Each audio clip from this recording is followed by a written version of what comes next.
Quiero agradecer a la doctora Alicia Cabanchik por haberme invitado a este primer encuentro virtual internacional en psicogeriatría. Me parece que está saliendo excelente, yo estoy mirándolo desde temprano. El tema que me convoca es andropausia y depresión, y bueno, voy a hablar como urólogo y como psiquiatra de las condiciones que hacen que estas patologías se superpongan la sintomatología, se genere mucha similitud en los síntomas y en las quejas que puede sufrir el paciente. Les voy a ir mostrando un recorrido que nos van a permitir apropiarnos de esto, porque además los síntomas aparecen en una etapa similar de la vida, en la mediana edad. Cada vez es más frecuente en la medicina en general tener en cuenta los bajos niveles de testosterona por los elementos que esto acarrea como en patologías especiales. Digamos, en el consenso latinoamericano sobre deficiencia androgénica del envejecimiento masculino, el capítulo 9 se ocupó de la baja testosterona tanto en el HIV como en las nefropatías y en la depresión. Es lo que vamos a desarrollar en esta presentación.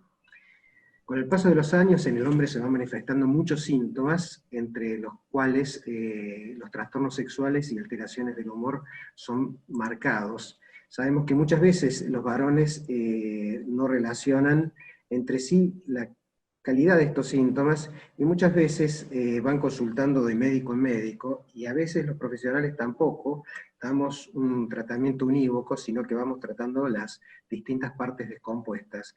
Como agravante, muchas veces no consultan por falta de tiempo, y hay mucha evidencia que muestran que el varón suele ocuparse bastante poco de su salud. Esto tiene que ver con creencias de género, sobre todo en varones de la tercera edad, y todo esto lleva con mucha frecuencia que lo hagan varios años después de la aparición de los síntomas. La testosterona con la edad va disminuyendo epidemiológicamente. El 30% de los varones vamos a tener una andropausia, o sea que van a dejar de funcionar el sistema endocrino que produce testosterona. Ahora lo vamos a desarrollar más. Todas las mujeres van a tener menopausia. Ahora, no todos los varones van a ser andropáusicos, sí un 30% estadísticamente.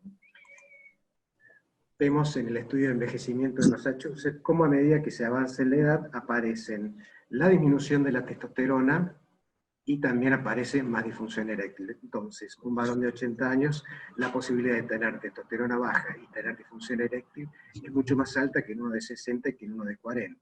Ahora, aquí tenemos a los 4 jinetes del apocalipsis, por decirlo de alguna manera, ¿verdad? Diabetes, obesidad. La diabetes y la obesidad están muy vinculados. De hecho, la diabetes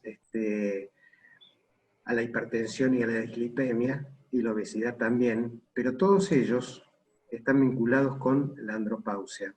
El 30% de los diabéticos van a hacer una andropausia. Muchos de ellos son obesos también, hipertensos y dislipémicos. Todos estos factores cardiovasculometabólicos afectan a la función eréctil, y la función eréctil hay muchísima evidencia que demuestra que la depresión y la disfunción eréctil linkean. Pero además, la depresión problematiza y complica la evolución y la mortalidad de un diabético por el sedentarismo, la obesidad, la hipertensión, la diabetes circula en un círculo vicioso. Hoy toda esta patología se le entiende como cardiovasculometabólica,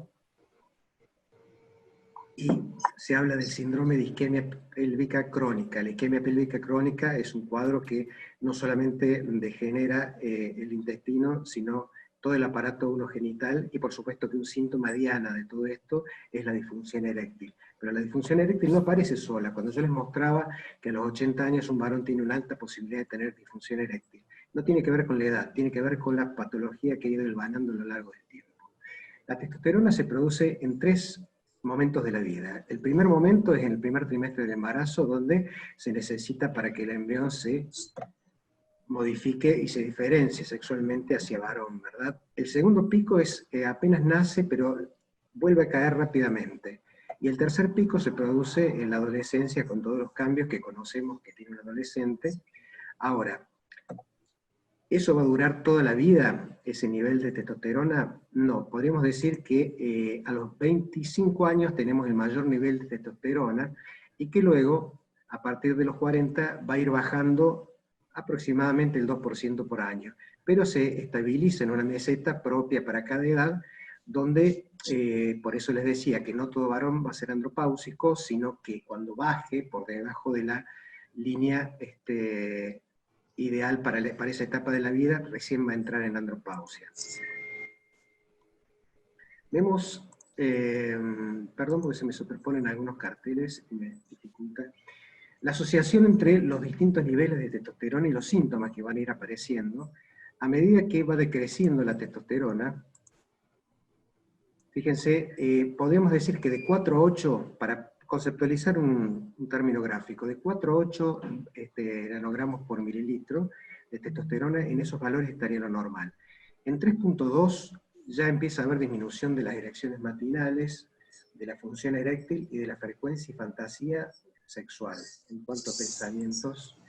Cuando baja por debajo de 2.5, ya hay dificultades físicas en cuanto a menos fuerza muscular, más astenia, decaimiento, más cansancio físico, y debajo de 2.3 ya hay pérdida de energía, pero ya síntomas emocionales como síntomas del estado de ánimo, síntomas depresivos. Entonces, a medida que va descendiendo la testosterona, va ocasionando distintos síntomas en el varón. Hoy se toma a la disfunción eréctil como un marcador precoz del sistema cardiovascular metabólico en el varón. No es nuestro tema hoy la disfunción eréctil, pero sí es para dejar el concepto.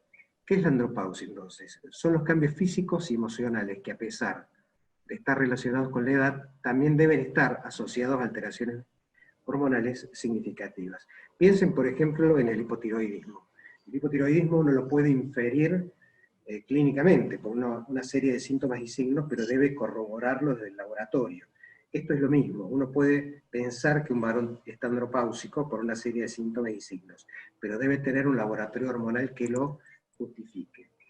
Anteriormente se lo llamó deficiencia androgénica del envejecimiento masculino, o deficiencia parcial de andrógenos, o hipogonadismo de inicio tardío, pero desde el consenso latinoamericano de envejecimiento masculino se lo llama deficiencia androgénica del envejecimiento masculino.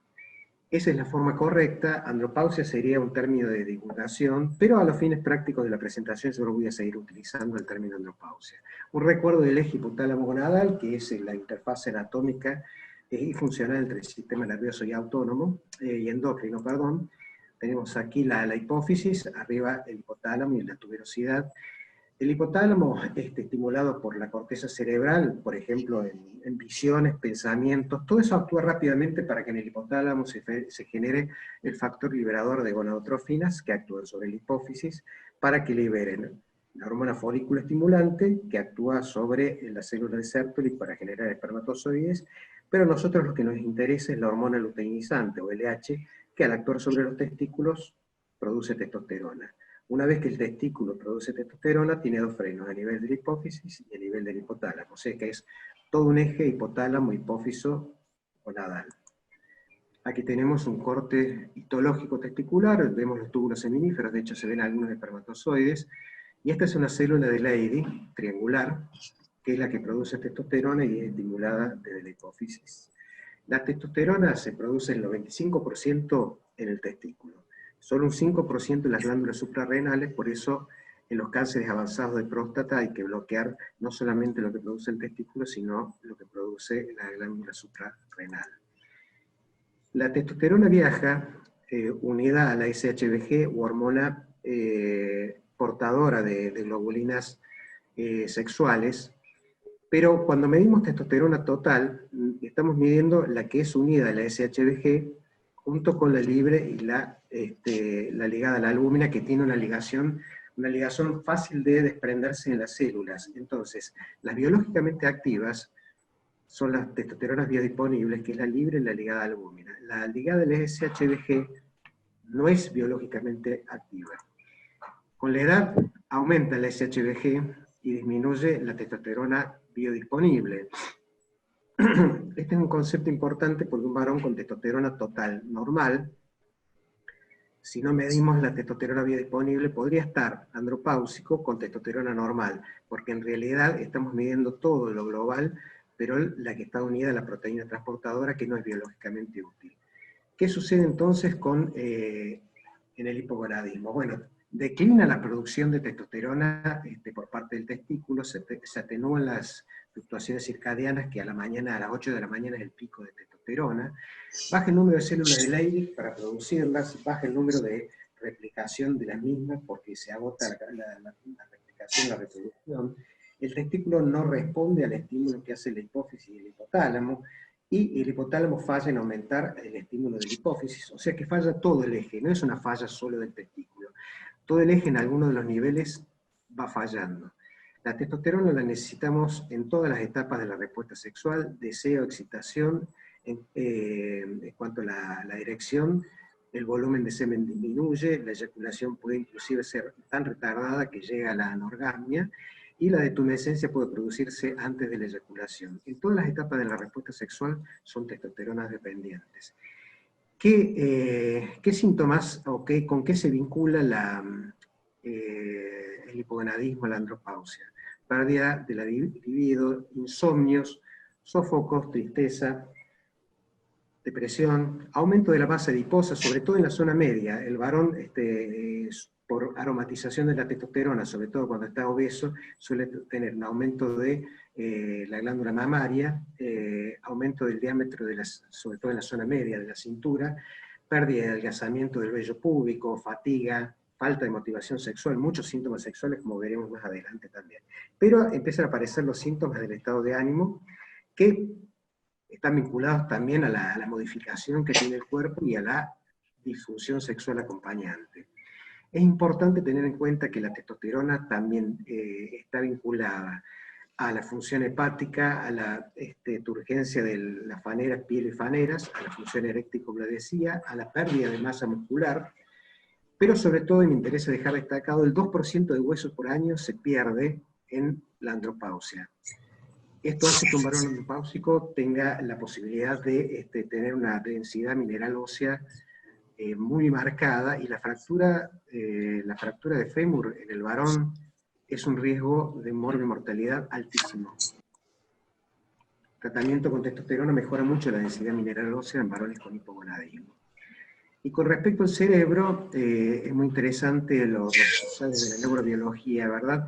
Los núcleos femeninos, como en el núcleo preóptico, el ventromedial, el dorso medial, el paraventricular, son todos testosterona dependientes, tanto en el hombre como en la mujer, son los que rigen las conductas apetitivas y consumatorias, que, para ponerlo en términos gráficos, tienen que ver con esto. Podríamos hablar mucho de estas conductas, que estos núcleos hipotalámicos funcionan todos con testosterona, tanto en el hombre como en la mujer. Ahora, apenas ingresan a los núcleos, se aromatiza estradiol. No se sabe por qué, pero es neurobiología. Entonces, el diagnóstico el de andropausia por un síndrome clínico. Hay que excluir otras etiologías que podrían tener los mismos síntomas, y el cuadro bioquímico. En el laboratorio uno debería pedir testosterona total, testosterona biodisponible, hormona luteinizante, medir la tiroides también. Eso es básico. Podría agregarle prolactina, estradiol y hormonas, proteínas transportadoras de globulinas sexuales. El tratamiento, muy sintéticamente, en nuestro país es con gel de uso diario o con un decanoato de testosterona trimensual 4 veces al año. En otros países existen parches de testosterona de piel de escroto, son todos iguales de útiles. El tema es el tipo de, el costo o la afinidad que pueda tener por uno u otro tratamiento tal o cual médico. Contraindicaciones absolutas: hiperplasia prostática benigna sintomática, cáncer de próstata activo, sin tratamiento y sin control. Esto daría para hablar mucho, pero en principio estaría contraindicado en el cáncer de próstata, en el cáncer mamario masculino, que es muy raro, apenas el 1% de los cánceres mamarios, y en el hematocrito mayor de 52. Bien, llegamos así a la depresión masculina, algunos conceptos actuales sobre depresión masculina. Qué maravilla lo que era antes del apocalipsis. Bueno, esto fue en el Congreso Mundial de Psiquiatría Biológica. En ese congreso, la Sociedad Internacional para el Estudio de la Salud Masculina presentó su primer simposio y hablaron justamente sobre temas que tienen que ver con la depresión masculina. Psicobiología de la depresión masculina en el varón, resultados del primer estudio europeo sobre la salud masculina, la salud mental masculina, y la depresión masculina es subestimada y subdiagnosticada. Los conceptos más destacables de ese simposio fueron que los varones básicamente no buscan ayuda psicológica, psicoterapéutica, mucho menos psicológica. Gustavo, te quedan 4 minutos. Muchas 4 gracias. minutos. Bueno, la mayoría de los varones endosan el rol tradicional de masculinidad, por lo tanto no aceptan el tratamiento psiquiátrico-psicológico, la ira y la irritabilidad como factores muy marcados en la depresión masculina, y el informe de salud mental de la Unión Europea, tendencia a la internalización en la depresión femenina y más tendencia al abuso de sustancias o a la externalización en la depresión masculina. Bien, voy a pasar un par de diapositivas. ¿Qué propusieron ellos como implicaciones futuras? Incrementar el estudio para ver la verdadera prevalencia de la depresión en hombres, estimar la tasa de subdiagnósticos que se tratan como trastornos de personalidad o dependencia del alcohol, cuando en realidad son inmanentes de una depresión subdiagnosticada, y evaluar cómo es la depresión en las enfermedades orgánicas. Bien, para mostrar como final el solapamiento de sintomatología entre la andropausia y la depresión, les voy a mostrar un trabajo que hicimos para presentar en el Congreso Internacional de Psiquiatría del 2013. Esta es la escala del envejecimiento masculino. Esta escala lo que hicimos fue dividirlas en 3 puntos, o sea, ¿por qué consultaría este mismo paciente? Esta escala es altamente sensible para varones con andropausia. Sin embargo, cuando vimos por qué consultaría de estos puntos a un médico clínico, vimos que tienen que ver con la sintomatología del cuerpo, ¿verdad? Dolor muscular, decaimiento, aumento de peso, desgano, etc. ¿Por qué consulta este mismo paciente a un urólogo o un andrólogo? Por disminución de la habilidad, frecuencia, por todos síntomas sexuales. Ahora, cuando vemos por qué consulta un psiquiatra o un psicólogo, las mismas cosas no se las cuentan los distintos médicos. Sabemos que los médicos tenemos un sesgo muchas veces y el paciente nos cuenta en función del cartel que tenemos en la puerta del consultorio. Muchas veces a los 3 minutos de haber iniciado la consulta ya tenemos una opinión sobre el diagnóstico y el tratamiento que después se confirmará o se descartará. Ahora, cuando esta escala la linkeamos con la escala de Beck, la de Montgomery-Åsberg y la de Hamilton, vimos que la de envejecimiento masculino, el 58.8 de los puntos, se superponen con las escalas de depresión. Y a la vez, las escalas de depresión, con todo lo que ven ahí, con todo ese puntaje estadístico, se superpone con la de envejecimiento masculino. Entonces, para ver delante de quién estamos parados, hay un posible subdiagnóstico de andropausia en pacientes deprimidos, lo que sería un trastorno de estado de ánimo debido a enfermedad médica. Hay un subdiagnóstico de depresión en los médicos que solamente ven el aspecto endocrinológico del hipogonadismo. Y podría haber un porcentaje de pacientes que pueden tener ambas patologías, andropausia más episodio depresivo.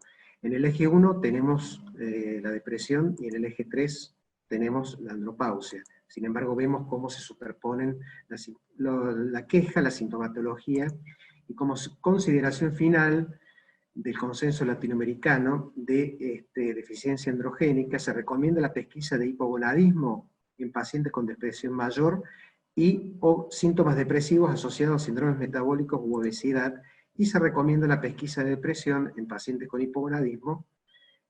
O sea, tanto una como otra linkean, tanto si está deprimido como si está hipogonádico, deben chequearse de un lado y de otro de las especialidades. Muchas gracias. Muy bien, gracias doctor Rodríguez Baigorri por su presentación. Solo tengo, ustedes me corregirán si no es así, solo tengo una última pregunta respecto al doctor Rodríguez Baigorri. ¿Qué pregunta Yaneli Vega desde México? Si entonces no todos los hombres pasan por andropausia. No, no todos los varones van a tener andropausia, por eso estadísticamente podríamos decir que 3 de cada 10 varones van a hacer un cuadro de cese de producción de testosterona. Las causas, lo que traté de mostrar es que los cuadros cardiovasculometabólicos influyen mucho para que se afecte el eje hipotálamo hipófiso gonadal. Entonces, vemos andropausias precoces en varones que tienen mucha patología orgánica o que han estado sufriendo un estrés crónico y progresivo por el aumento, del cortisol, etcétera. Hay una alteración también del eje gonadal. Pero estadísticamente solo un 30% de los varones van a ser andropáusicos. Bien, muchas gracias. También acá se agrega una pregunta para usted, doctor. Pregunta cómo ha sido su experiencia, si es que la tuvo, en trabajo interdisciplinar con psicogerontólogos y andropausia. Es muy interesante la pregunta. Cada vez hay más interdisciplina con los gerontólogos y con los clínicos, cosa que, porque el concepto de andropausia o hipogonadismo de inicio tardío, hace 10 años atrás no se tenía en cuenta. Hace 5 años se empezó a hablar mucho y hoy es muy frecuente que haya una interrelación entre el gerontólogo y el médico clínico para mandar un paciente para evaluar sus niveles de andrógeno y si está en condiciones por su próstata de recibir andrógenos. Bien, bien, muchas gracias. A ver si hay alguna pregunta más. Bueno, acá nos comentan también estudios que se hicieron en la población mexicana, pero la barrera cultural y el machismo con médicos hicieron desconocer sobre este tema de la andropausia. Claro. También agregan si es pertinente preguntar si la andropausia está relacionada con la fertilidad y esto al estar subdiagnosticado como depresión. Bueno, no sé si entiende la pregunta. Sí, la andropausia aparecería alrededor promedio de los 65 años, 60, 65 años, en los varones en el que va a aparecer. Puede aparecer más precozmente en un obeso, hipertenso, diabético, sedentario y estresado, por supuesto que va a aparecer más precozmente. Por lo tanto, la fertilidad, el mejor momento de la fertilidad está alrededor de los 30 años y luego va decreciendo la calidad del espermograma. Nunca se suprime totalmente, pero en un varón andropáusico además la fertilidad va a estar afectada, pero probablemente no sea un motivo por el cual consulte la fertilidad del varón andropáusico. Mucho antes de eso va a consultar porque tiene una disfunción eréctil mucho más marcada. Pero sí, va a estar afectada la fertilidad. Bien. Bien, gracias. Como nos van a quedar unos minutos antes de la síntesis que nos va a hacer la secretaria Rosana Silverman, yo me permito agregar un comentario para también las otras dos ponentes. Todos son felicitaciones para los tres ponentes, pero bueno, quería agregar como un comentario que me resultó muy interesante en la disertación de la doctora Lía Deichmann, cuando habla de la idea que se instala de viejos fracasados, ¿no?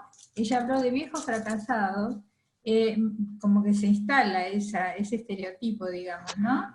Y poniendo el énfasis en el déficit, en el envejecimiento. Esta idea de viejos fracasados me llevó a la crítica que se le hace habitualmente a la teoría del envejecimiento exitoso, digamos, ¿no? Habitualmente se dice que un problema que trae el concepto de envejecimiento exitoso es que justamente nos hace pensar que quienes no cumplen con ese ideal teórico planteado serían viejos fracasados, digamos, ¿no? Por lo tanto, me resultó muy interesante para la polémica respecto a la concepción teórica que también es un prejuicio que tienen los mismos viejos que están sanos, que están activos y que están bien, y que ven a los otros como viejos fracasados, ¿entendés? O sea, no es solamente de la sociedad, sino de los mismos viejos. Se instalan los mismos viejos. Y además, solo ver el déficit también nos lleva a pensar en que también tenemos la tendencia, todavía en gerontología, a evaluar, cuando hacemos una valoración gerontológica integral, a tratar de detectar solo los déficits, digamos, ¿no? O sea, buscar si hay deterioro cognitivo, si hay depresión, sin tener en cuenta la integralidad de la persona, ¿no? O sea, sin incorporar, por ejemplo, cómo la persona se está posicionando frente a su envejecimiento y cómo lo está tramitando y elaborando, ¿no? Así que bueno, todo esto quería agregar y comentar, ya que tenemos unos minutos, a tu disertación, y también hemos visto hace poco en la televisión, en los medios a los que te referiste, hemos hecho una presentación, incluso una judicial, respecto a un programa en el cual se ridiculizaba a las mujeres mayores, y tiene que ver justo con el tema de esta mesa. Sí. Por lo tanto, la posición de los gerontólogos, junto con los mismos viejos, del protagonismo contra los prejuicios, es fundamental.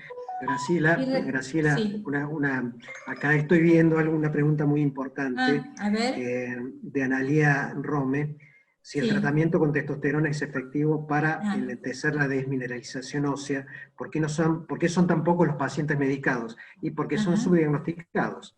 Se engancha un poco con lo que vos me preguntabas, si hay interrelación con los geriatras, con el urólogo o el andrólogo, y bueno, quizá no la suficiente, pero el concepto de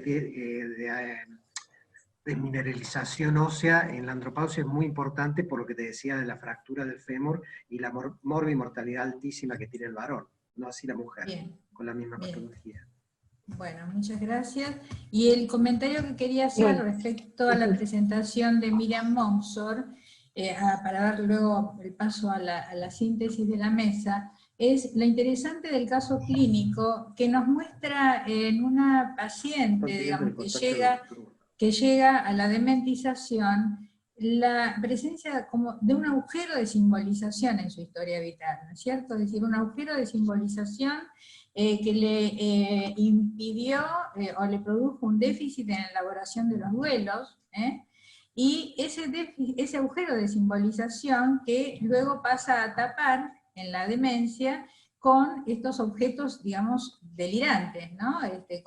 Como era una pareja y un bebé, ¿no es cierto? Y entonces esto nos marca la línea en que estamos investigando interdisciplinariamente en la universidad acerca del camino hacia las demencias, ¿no? Es decir, cómo la personalidad, la historia de vida, la personalidad, en este caso nos habla de como un condicionante, digamos, de ese camino hacia las demencias que habitualmente no es tenido en cuenta, y que en este caso entonces nos habla de la rigidez psíquica, como nos decía Miriam, ¿no? Rigidez psíquica que se vincula con lo que nos planteaba en la mesa anterior el doctor González, cuando nos hablaba de la rigidez de la función simbólica. Vemos cómo se vincula la rigidez simbólica con la rigidez psíquica y en el camino entonces hacia estas patologías. Todo esto, y junto también con la mesa del doctor Baigorri, nos habla de la relación entre lo psíquico y lo orgánico, un tema fundamental en cómo estamos encarando en toda esta jornada y en nuestras carreras el tema de la salud mental, en general en el envejecimiento, ¿no es cierto?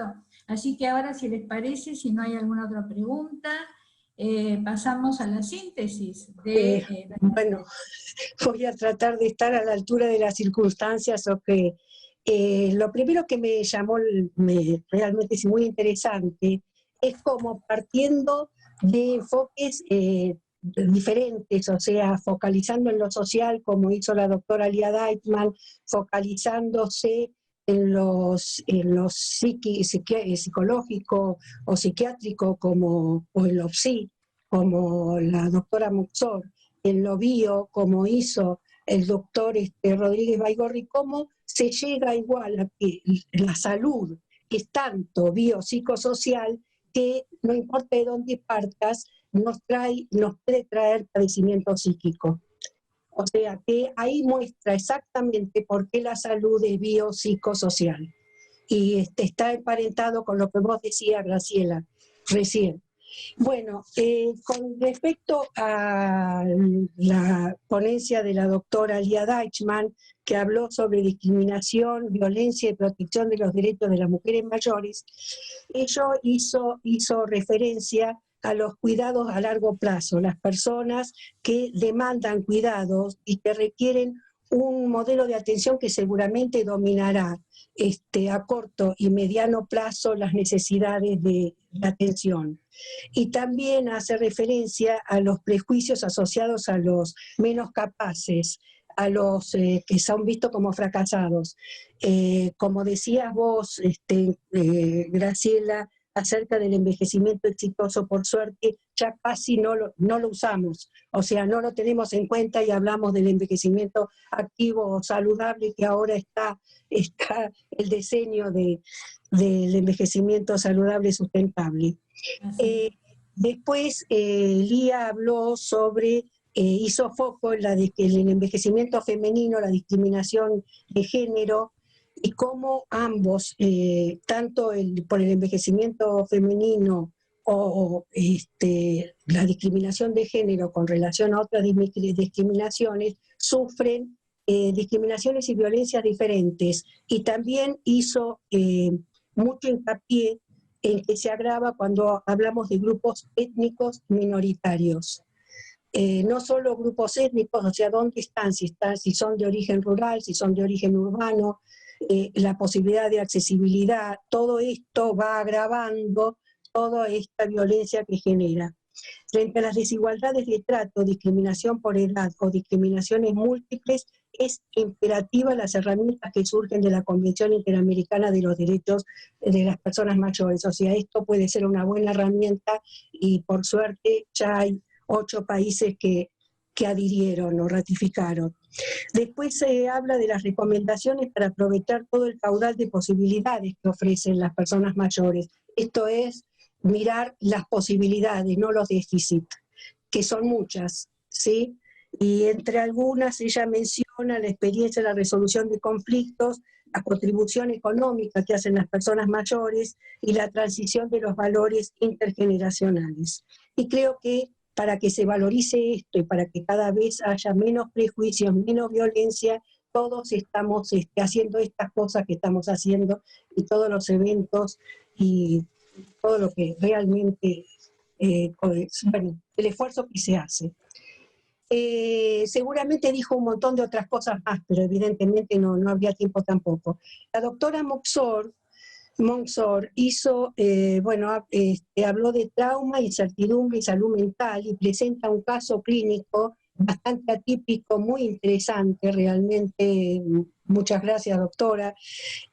Son casos que se conocen muy poco, y ella dice que presenta este caso porque la interpela y que es un caso abierto.